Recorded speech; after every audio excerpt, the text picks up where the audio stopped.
Hello guys, in this episode, we travel into a chapter of American history that is painful, powerful, and transformative, a chapter defined by courage, struggle, and the fight for human dignity. Today, we explore the extraordinary life of a man whose voice shook the foundations of slavery, whose writing moved nations, and whose determination helped reshape the identity of freedom itself. This is the story of Frederick Douglass, an enslaved boy who became one of the most influential abolitionists, authors, speakers, and reformers in American history. Frederick Douglass was born into slavery in February 1818 on a plantation in Talbot County, Maryland. His early life was marked by uncertainty and separation. Like many enslaved children, he did not know his exact birth date, and his mother, Harriet Bailey, was taken from him when he was still very young. She worked on a nearby plantation and would walk miles in the dark just to see her son, only to return before dawn. Her visits were brief and rare, and when she passed away, Douglass was still a child. He had no chance to know her,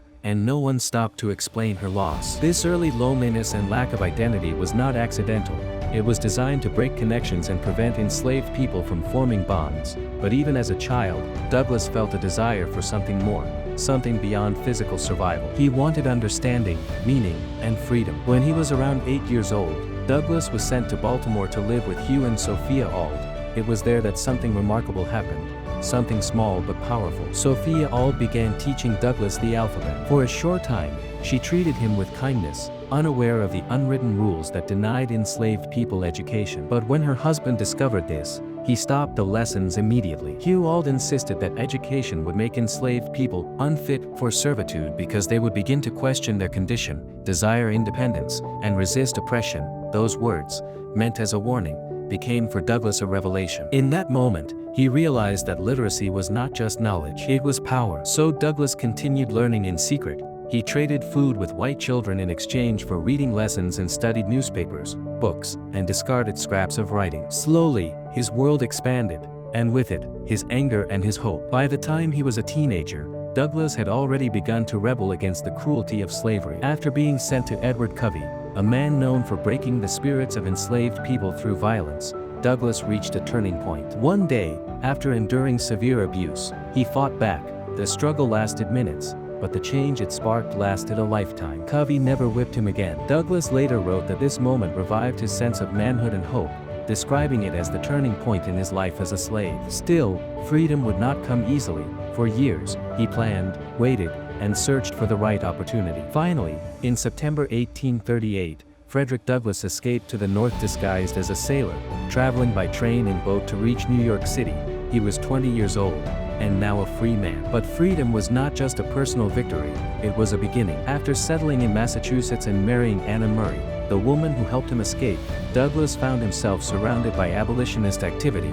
He attended anti-slavery meetings and absorbed stories, ideas, and strategies from leaders working to end slavery. One day, he spoke publicly about his own experience. His voice was powerful, thoughtful, and moving. That speech changed the course of his life. William Lloyd Garrison, a leading abolitionist, encouraged Douglass to become a lecturer for the American Anti-Slavery Society. Douglass traveled throughout the northern states, speaking against the brutality of slavery. His eloquence astonished audiences. Many could not believe a formerly enslaved person could speak with such clarity, confidence, and intellect. Instead of discouraging him, those doubts motivated him.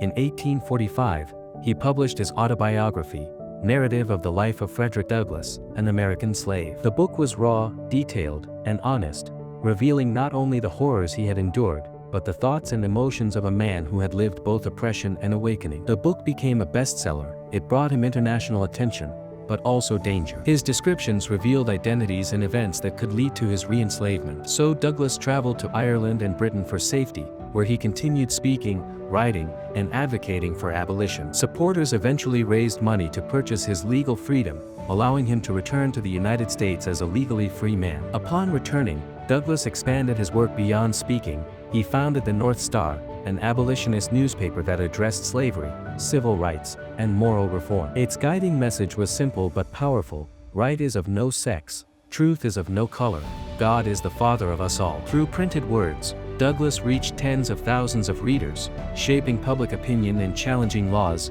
beliefs, and systems rooted in discrimination. As the nation moved closer to the Civil War, Douglass became increasingly influential.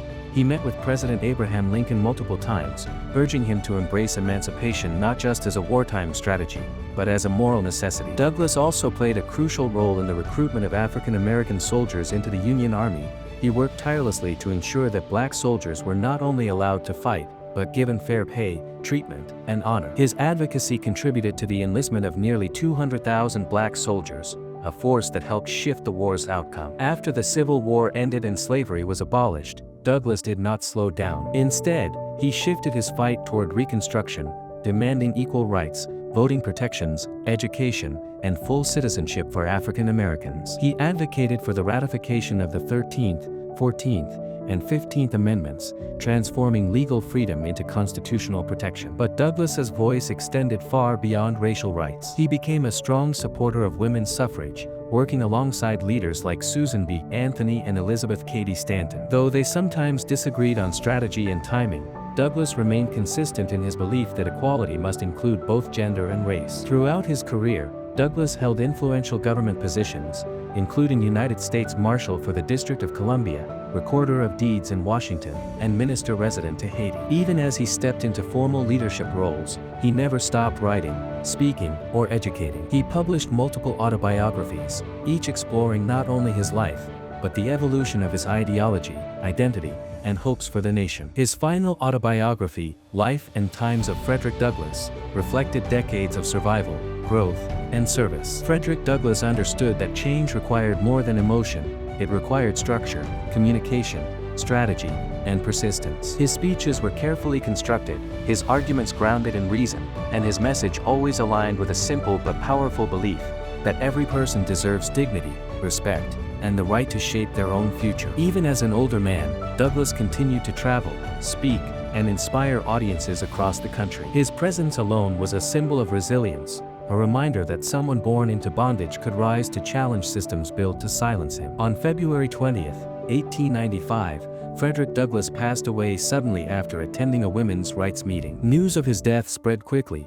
and tributes poured in from across the United States and beyond. Thousands mourned, not just the loss of a leader, but the loss of a voice that had become a moral compass for generations. Today, Frederick Douglass remains one of the most powerful figures in American history. His writings are studied in classrooms, his speeches continue to inspire activism, and his words still challenge us to reflect on freedom, justice, and equality. His legacy lives not in monuments or museums alone, but in the ongoing pursuit of human rights. He proved that literacy could break chains, that truth could cut through systems of injustice, and that a single voice, even one born in silence, could grow loud enough to change the world. As we reflect on his story, we remember not just a man, but a movement. Not just a name, but a reminder that progress requires courage, resilience, and an unwavering belief in human dignity. And as this journey through his life gently comes to a close, we pause with gratitude for his voice, his vision, and his enduring hope that freedom belongs to all people. Thank you for watching, and until next time,